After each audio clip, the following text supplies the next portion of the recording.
Hi, everybody. I'm Brian Kappas, and I'm proud to present to the Iowa High School Athletic Directors Association, and I call this meeting to order. Recognize that gavel? If you're a past president, you probably have one yourself.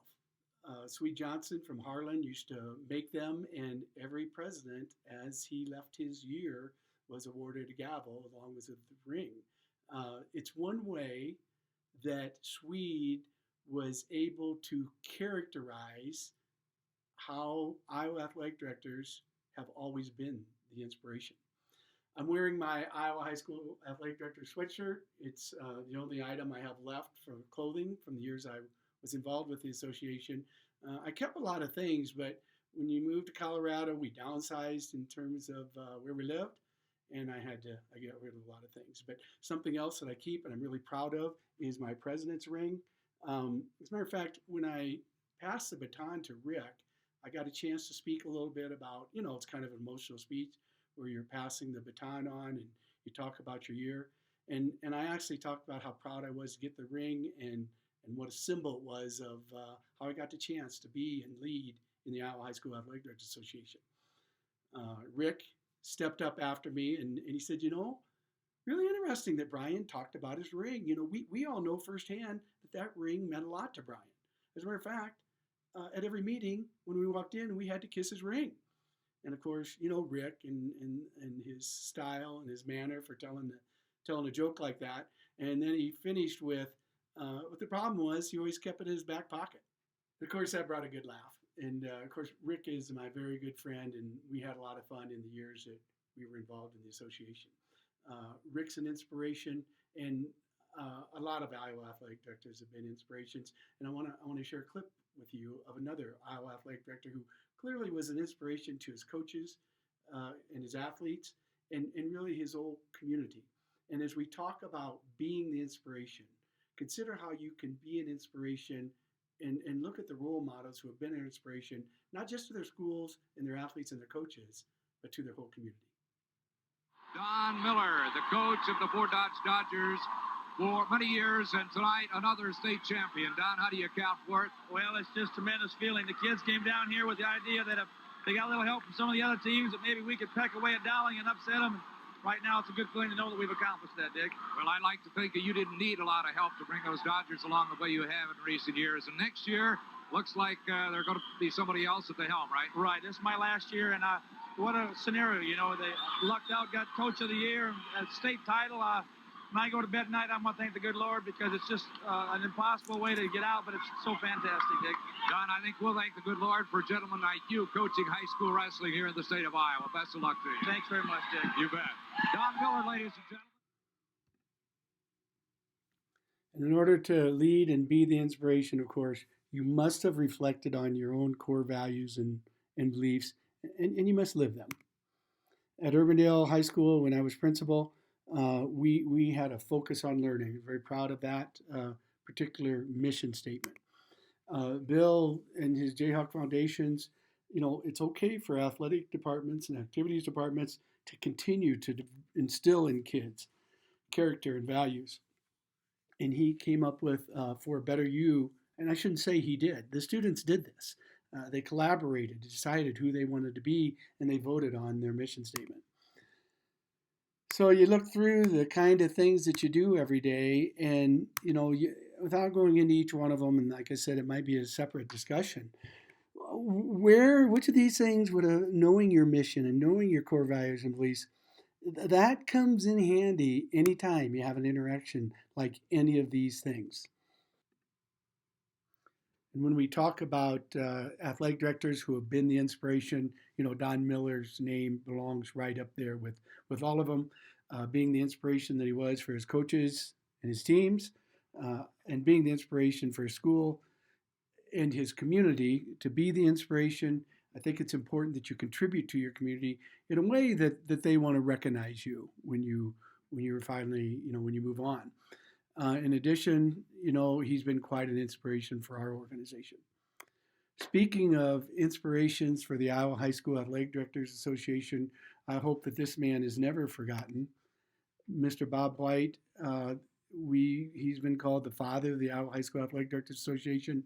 In my day, 20 years ago, he and June, his wife June, came to all the conventions, and really a very royal aura about them. And when I say that, I say it in a very humble way. Something that, and speaking of a couple of inspirations, Harley and Gary Schroeder do a wonderful job for keeping things going in our organization and communicating with, with everybody, but especially the retired people. This is a letter from Bob White that Gary found, and I'd forgotten it existed. But when you talk about being inspired and doing inspiring things, I'm just going to read you what Bob wrote when I was a very young person at the time. I was president, or I think I was moving on that year. But keep the cardboard box your plaque is in, your original picture and your sketch of your picture is in it. One of the nice privileges I have is to see people like Brian Koppas grow in leadership while serving this great organization. You've had an outstanding year and you've worked very hard. A million thanks. You are a real quality to try to enjoy the state convention. Try to enjoy the state convention. You have class, so show it. I think it was meaningful at the time, but not so meaningful that I saved this letter.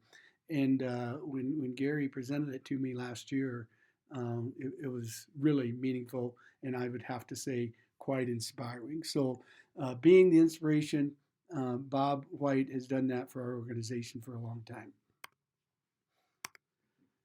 I'm Brian Koppas. I'm the Director of Principal Licensure at Western Colorado University, and of course a former athletic director in Iowa.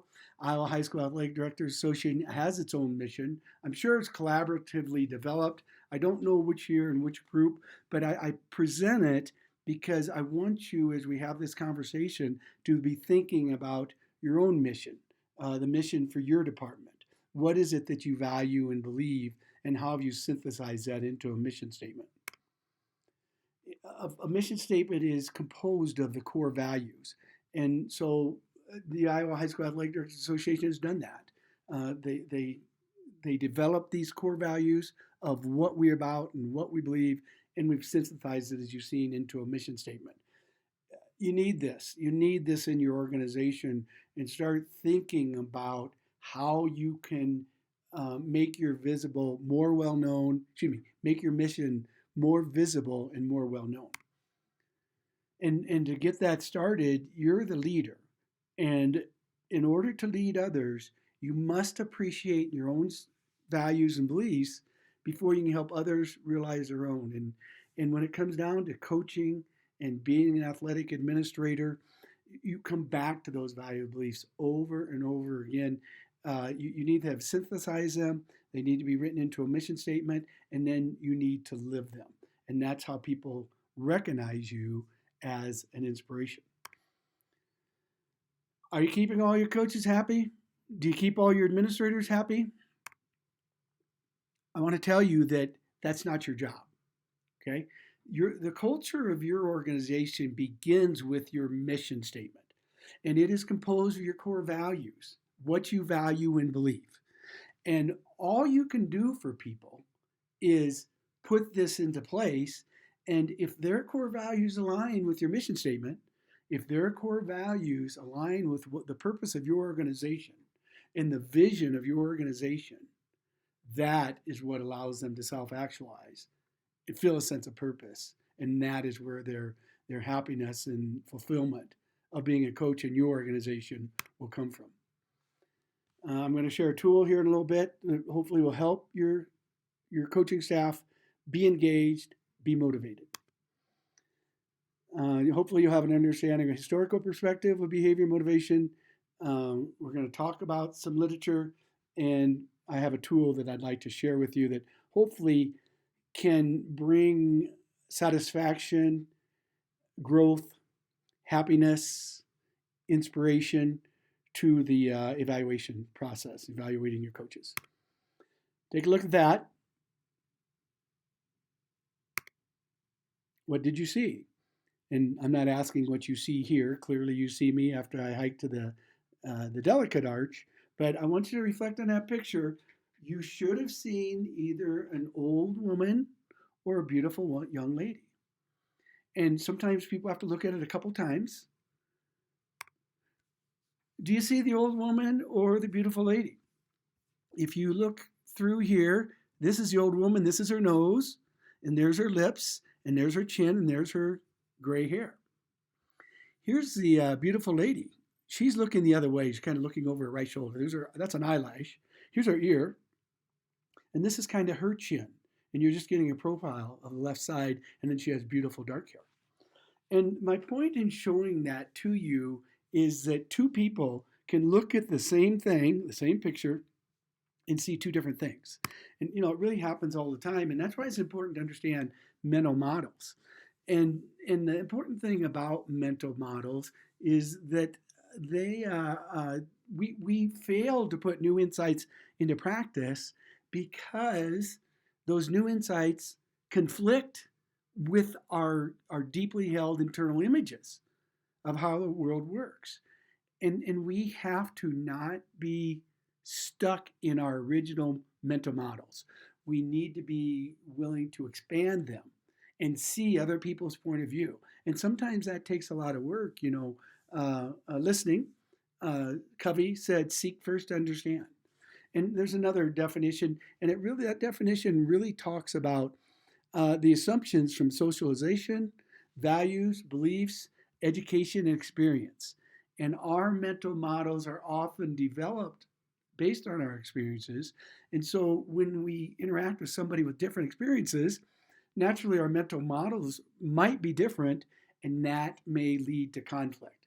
A leader is taught and trained to avoid that conflict by being willing and able to expand his or her mental models when appropriate. That is how you become and are the inspiration. And this is what Covey wrote: the more we are aware of our basic paradigms, maps, or assumptions, and the extent to which we have been influenced by experience, the more we can take responsibility for those paradigms, examine them, test them against reality, data, listen to others, and be open to their perceptions, thereby getting a larger picture and a far more objective view. But if you're not able to do that, expand your mental models, expand your paradigms, test them against what's really happening, truth and reality. It'll be difficult to inspire people. They'll figure that you're set in your ways and you're not that good a leader. I'm going to talk about 3 types of behavior modification today: classical conditioning, operant conditioning, cognitive reinforcement. John Watson was called the father of behaviorism. And speaking of behaviorism, I've never been completely comfortable with strict, straight behaviorism. I've explored psychology and behavior some since I've been working here at the university. And I want to tell you about what I've learned and how it applies to teaching, coaching, and helping coaches improve. And classical conditioning, you read what Watson wrote, and take time to read that whole thing. But give me a dozen healthy infants, well-formed, in my own specialized world. That's just not education. That's not reality for us right now. We have lots of healthy infants, but we have infants that need a lot of support too. Well-formed, it's maybe not a reality for a school for all of our students. And that's why we need different support programs. So this classical conditioning in the general ed classroom really is not very effective. And if you know somebody who's really set on classical conditioning as a teacher or as a principal, kind of watch and observe and see if that's really the way that we want to teach our kids. Now, there is some room for classical conditioning in lower, early elementary and kindergarten.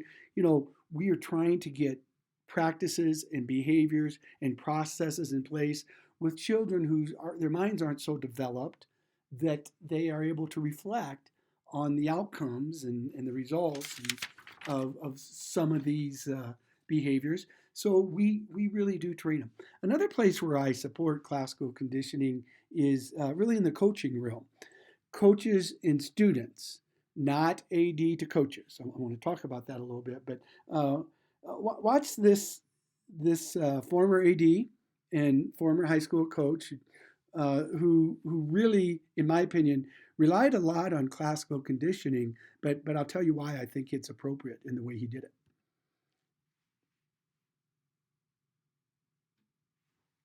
We've seen 7-on-7 and all these high-flying offenses, and yet you guys are still doing what you've always done, right?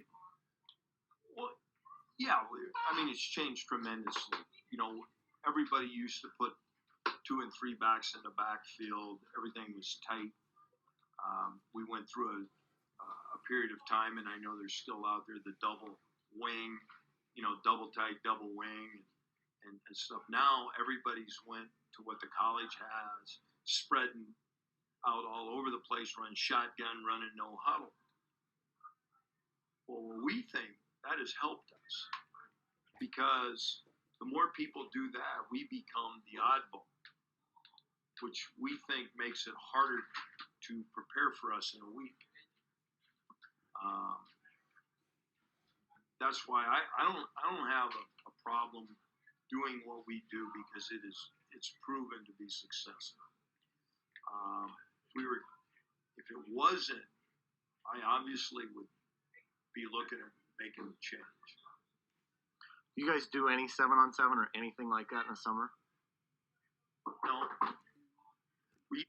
You know, I really laugh at the way Randy said no there. You know, I knew him, and they were pretty straightforward in their approach at Madrid when Randy was coaching there. And I can see him conditioning those athletes and having those 2 or 3 kids in the backfield and hiding that ball and having the blocking team set up to be able to move that ball on the ground. He used to say, yeah, we play run and shoot. I'll run or I'll shoot you. Now, not something we can probably say today, but he was really pretty set in that. And when you're trying to teach a team, a volleyball team or a baseball team, a basketball team, you know, plays and techniques, there really is a lot of classical conditioning going on there. One thing I'll say about Randy Hinkle, though, I saw a special on Friday Night Lights one time. And, you know, the player, they had the camera right there, and the linebacker came off the field, and they had this discussion about what was happening out there. And Randy said to the kid he trusted quite a lot and probably a leader and a captain and things. And he said, so what are we doing? What should we do? And the kid had an answer. So you can classical condition in a coaching realm, not so much a teaching realm, I don't think, with the various types of personalities and skills. But in a coaching realm, you can classical condition, you still must have that relationship. The relationship with kids, however you're going to get kids to learn, you must have that relationship with those students. And when you have that, they'll do just about anything for you. And Randy Hinkle is a great example of classical conditioning, sticking with that running game, bringing great success, but he also had great, wonderful quality relationships with his players and all the students at Madrid.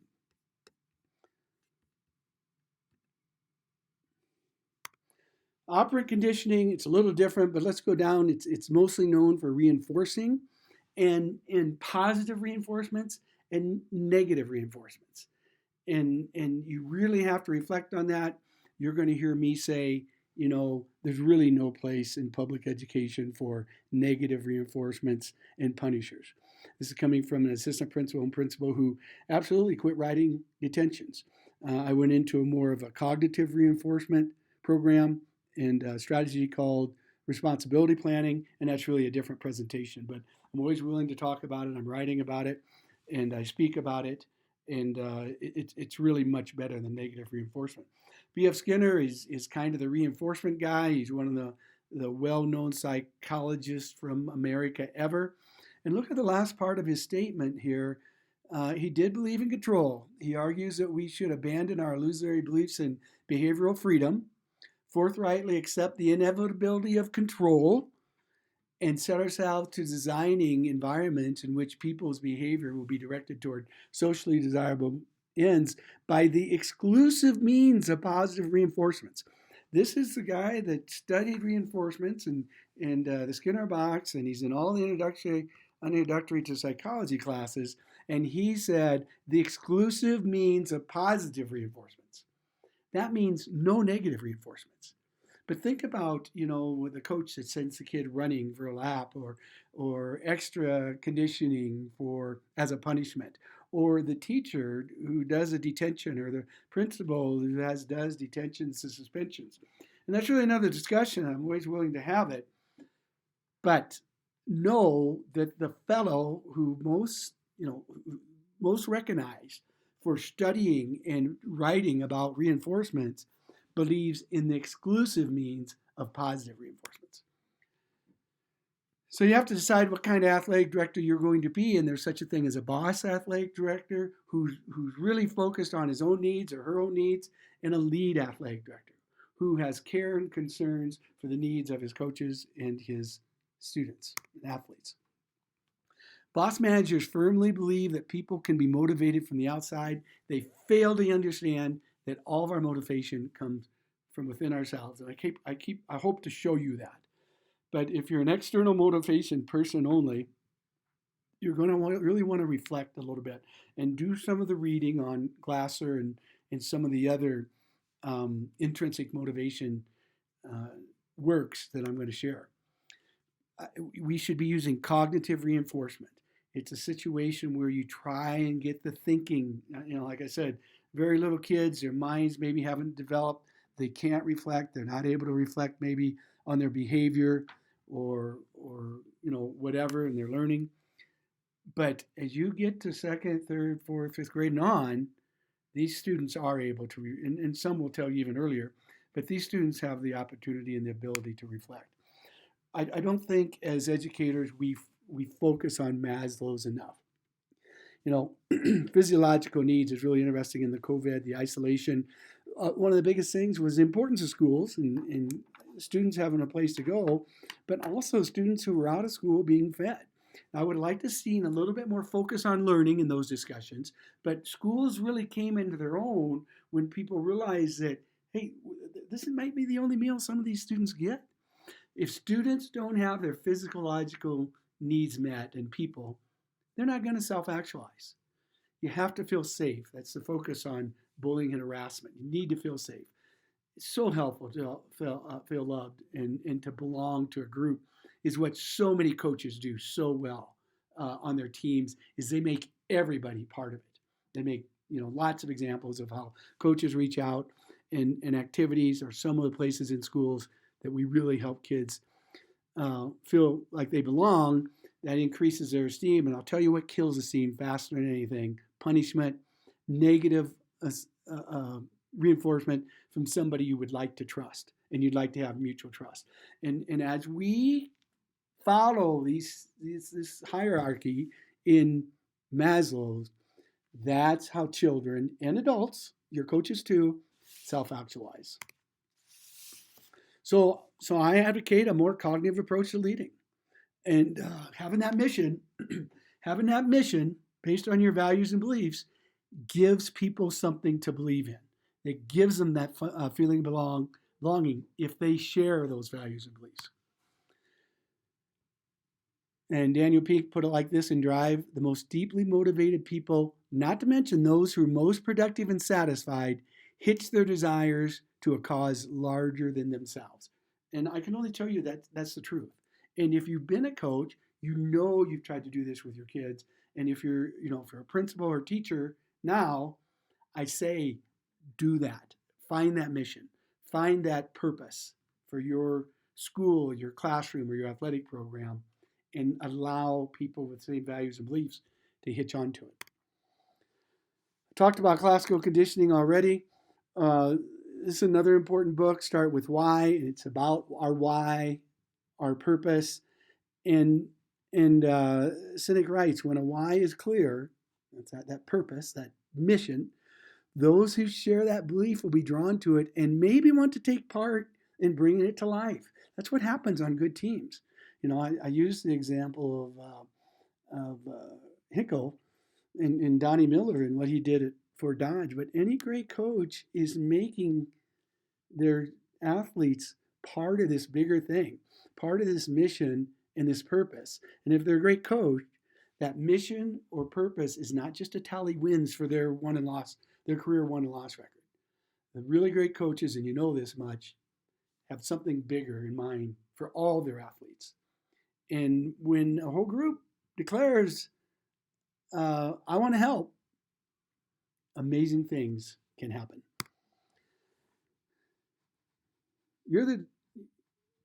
If you're on an ocean liner, what's the role of the leader?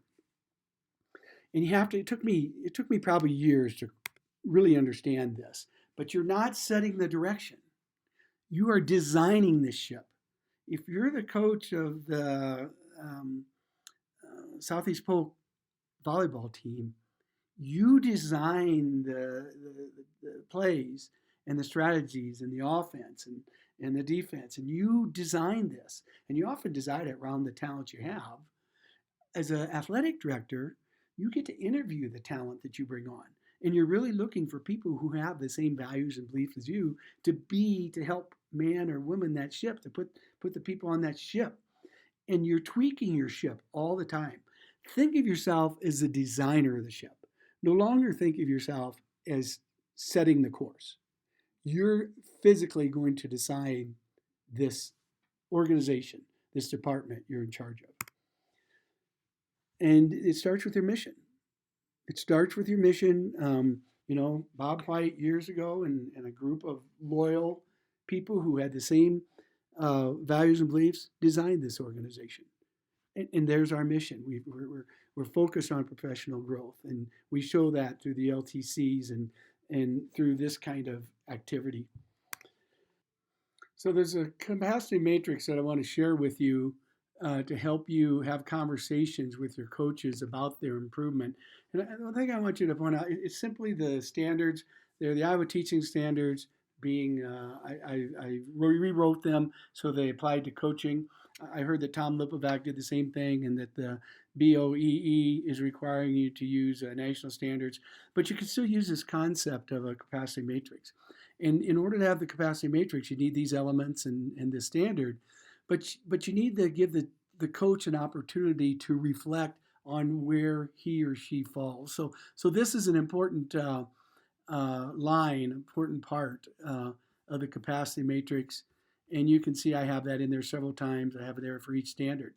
And what I suggest that you do is you provide the capacity matrix to all your coaches and have them self-evaluate. And then you can evaluate them too. You could use another capacity matrix, or using theirs, just do a mental evaluation. You kind of know where you want each coach to improve.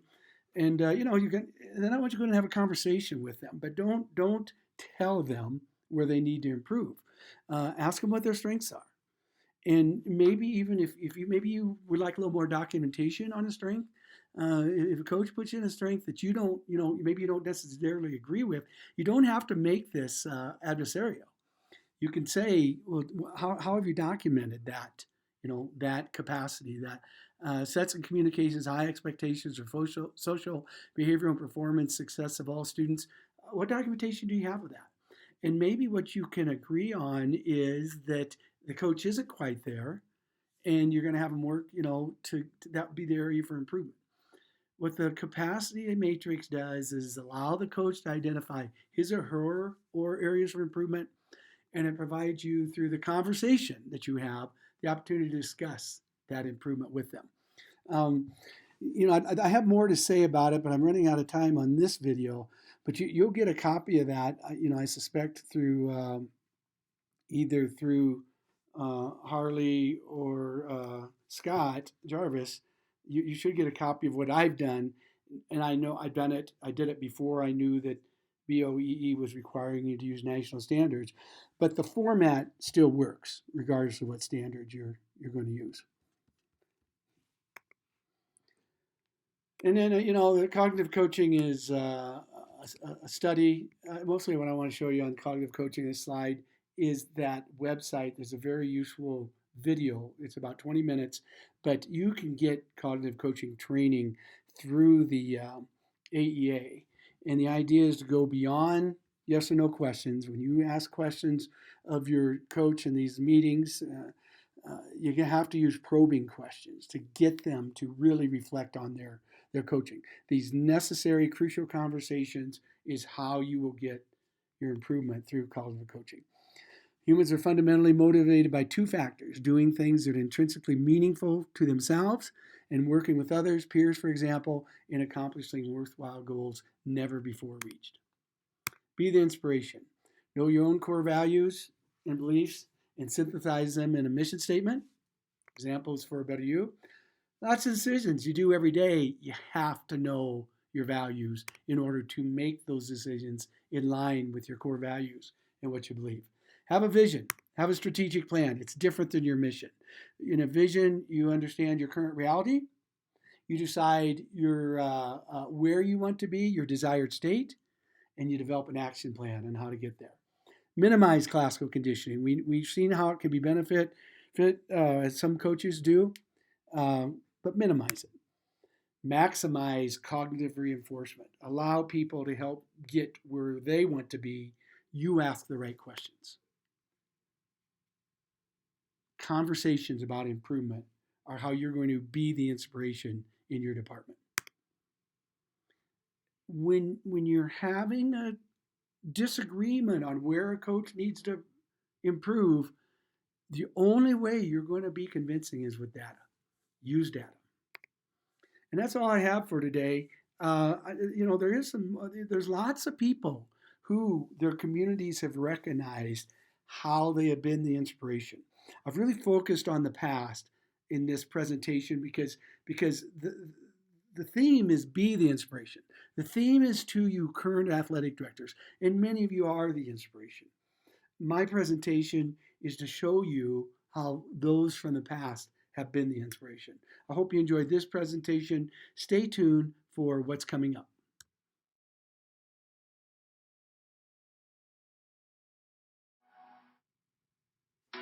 Hello, if you spend your whole life around baseball, why should your retirement be any different? Although former State AL baseball coach Jim Gephardt does have some pretty good reasons for staying connected, as we find out tonight on Sunday Sports Extra.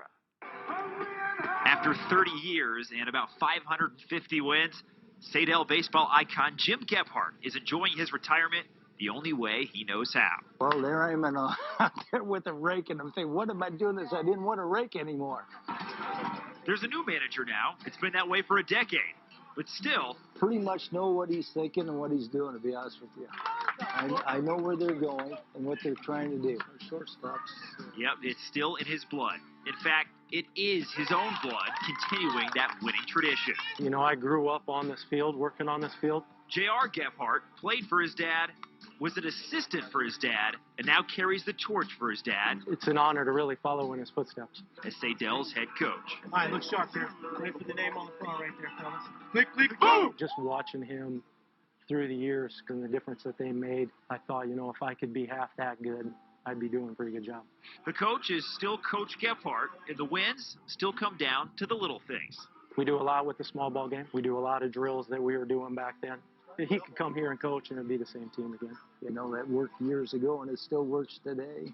He's always here. He's always been here. You know, his name's on the field, so he takes pride in the way it looks and the way things are done here for State baseball, especially since he has his two boys kind of leading the charge now. Yep, two boys. 30-year-old Steve is the other Gephardt son, a former player and now a proud assistant for his older brother. It's awesome. I know how much hard work he's put in. It makes me happy when the team does good things for him because I can see that joy come out of him. 10 years in, and JR is writing his own chapter. 2 trips to state and over 200 wins. Of course, that's still over 300 shy of his old man. For me to catch him, I'd have to win 20 games a year for 30 years straight. So that's kind of a long shot. And really, I'm not in it for that. Just to see him grow as young men, that's really why we're out here. He's good. He's good. He's better than me, I think. I really do. Kids love playing for him. You know, they'll do anything for him. He does a really, really good job of talking kids up. You know, that's how coaches get better. They talk kids up and make them believe they're going to be better. And that's what he's really good at, yeah. So, yeah, it's a neat situation. There's even more Gephardts on the way. JR's got 2 boys, both ball players. I hear they're both pretty good, and they'll be upcoming through the ranks pretty soon. Any females in this family? Not sure, but I do. There's a lot of ball players. They're in the playoffs, so they're going to have a good run at it. That starts on Friday, postseason play for the baseball schools. I love how he talked about talking the players up. Better than talking them down, that's for sure. Yeah, thanks, Scott.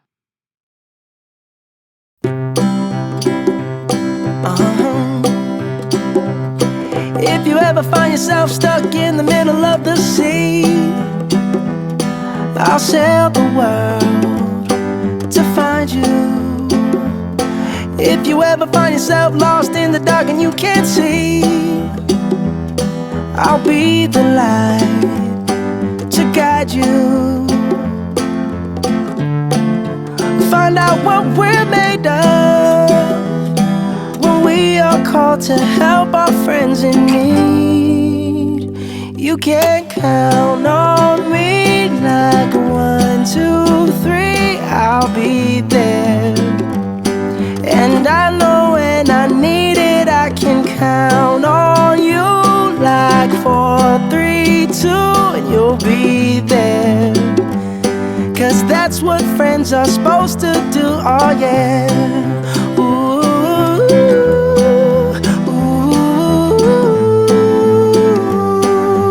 yeah, yeah. If you're tossing and you're turning and you just can't fall asleep, I'll sing a song beside you. And if you ever forget how much you really mean to me, every day I will remind you. Oh, find out what we're made of when we are called to help our friends in need. You can count on me like 1, 2, 3, I'll be there. And I know when I need it, I can count on you like 4, 3, 2, and you'll be there. 'Cause that's what friends are supposed to do, oh yeah. Ooh.